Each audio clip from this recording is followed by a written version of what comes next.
Welcome back, everyone.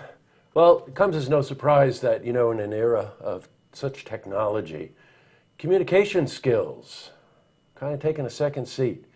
And when it comes to marriages and it comes to relationships, lack of communication, of course, causes conflict. And when conflict, then all of a sudden you're heading down the road to divorce.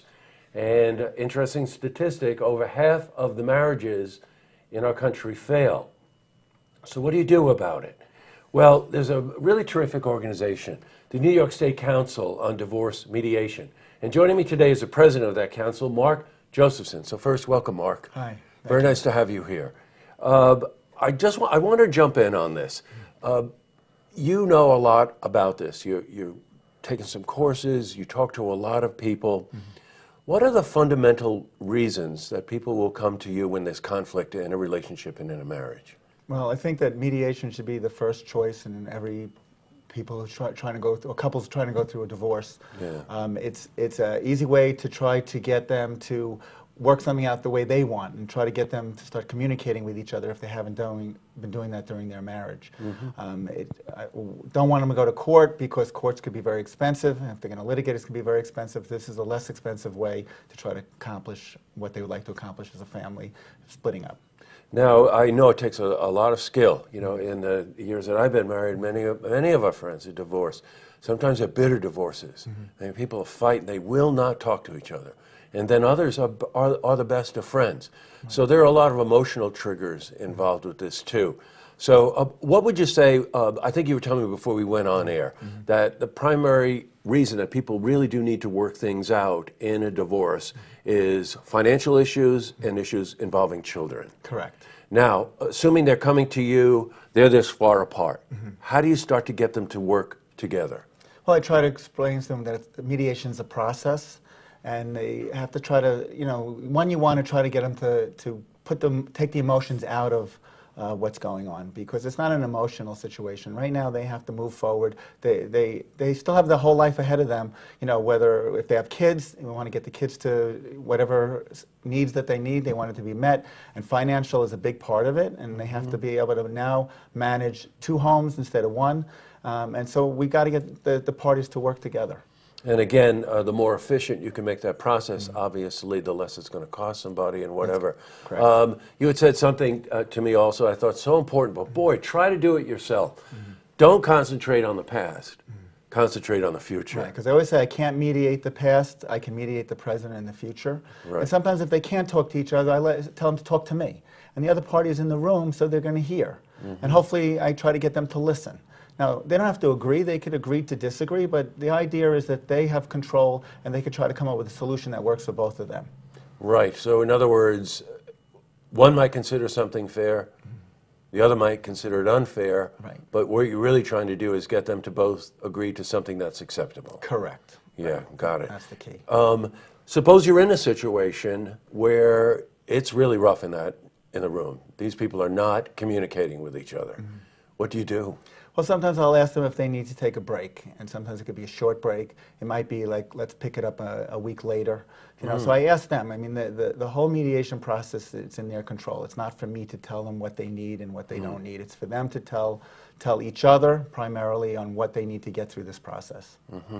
Now, there are 2 options here, mediation and then a legal battle. Right. And then you're involved with the courts. And, sometimes you think that you're going to hold your ground and that's the best thing for you and the best thing if there are children involved.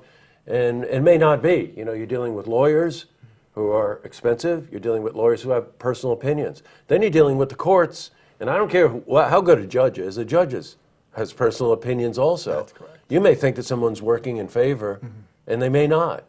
Right? So the best opportunity for an individual to get heard mm-hmm. and to really stake a claim and what's ever going to happen is mediation. Right. So, the courts are supposed to do what's fair for both parties, but what's fair might not be fair to you. So, you know, the couples have the control of trying to figure out not only what's fair, but what's acceptable to them. So maybe they won't agree, but it's a lot less expensive, not only financially, but emotionally, to try to get this done as quick as possible. And in mediation, you could do that. And so if you could accept the terms that the other party and you come to like meeting of the minds, you can move forward and continue your life and make it work. Do you find it's a successful resolution? In most cases, it is. Yes. Like I said, but it's different for everybody. Everybody has their stories. Everybody, you know, has their fears with entering a mediation process. And I try to make them feel comfortable and try to get them to, you know, speak what's on their mind and try to say, okay, what will work for you, and try to understand the different situations. So, you know, sometimes they need to get other resources. They can come to nysmediate.org, our organization's website, and there are a lot of resources on our website for that. There's FAQs, frequently asked questions. So it's a good resource. Finding a mediator, they can go to the website also and find a mediator, maybe have a consultation and try to get a little bit more understanding on how the process works. Well, that's where knowledge is everything. Yes. Right? Yes. You know what I mean? Yeah. Again, going back to what I said when we opened up, it's about communication. Let's face it, if you're going through any kind of relationship conflict, a lot of stress. You have to get that stress level down. The best way to do that is to communicate and then realize something at the very end. You know, you may wind up together, you may not wind up together, you may wind up together later on, that you're making a business deal. You're trying to get things to a point where it's fair and equitable to both parties. That's correct. And there are some couples who end up staying together. They end up not getting divorced when they go through this process. They're learning some skills on how to communicate. You know, and a lot of them, you know, this financial reasons and how they're raising the kids is always an issue. And they have to work through that. I mean, now they're going to have, if they do get divorced, they have 2 homes to support. So how are they going to budget for that? And they have to look at tax ramifications. There's a lot of things you could look at from all the assets and the liabilities and how the taxes affect that. And maybe there's a way of getting tax benefits that they could both share in. And that's one of the things that I help them understand and try to work through with them. I've got it, boy, a definite 2-pronged fork here.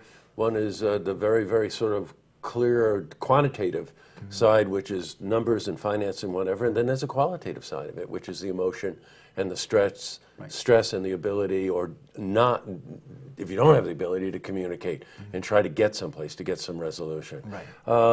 That's great, Mark. It's terrific. Thank you for coming in. It's a topic that we wanted to talk more about. I think all of us have been in this situation ourselves, have friends or family that are facing it. So the website is nysmediate.org, nysmediate.org. And please take advantage of this information. It's very, very valuable. Thanks, Mark. Thank you very much. Thank you for coming in. To see this interview again, you can head to our website, looktvonline.com.